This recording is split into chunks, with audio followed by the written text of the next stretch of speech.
I was born into the organization. My parents were with Wycliffe, and we were in Peru.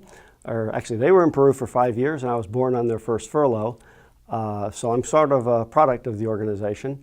I grew up knowing about the organization. I can remember in elementary school thinking God was calling me this way, but by the time I got to college, got out of college, started working, that had kind of been tucked away because I couldn't really see a need for somebody like me in the organization doing technical work, working with computers. I'd worked with a mainframe at that time, and Wycliffe had nothing going on with mainframe, so I kind of let that go.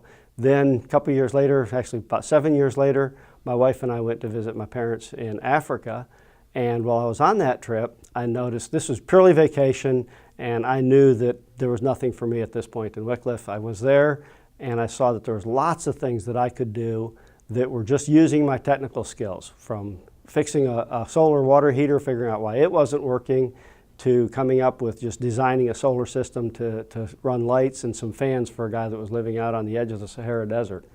I went from that then, so we came back from that knowing that we wanted to go into Wycliffe and seeing a need for what I would do here.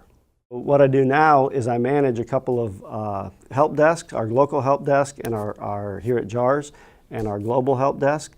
We have recently switched our email system from being just a purely email and calendaring legacy system to using Google Apps. One of the biggest needs that we have in both help desks is training. We have all sorts of new things. We had training for the stuff we had before, but that's all for our legacy system. What we need now is training in this new system. We need training both in Google Apps. We need training in website design using Google, using other tools. We have many needs that we have where we need a trainer or somebody that can teach us how to do different things in these different tools that we use.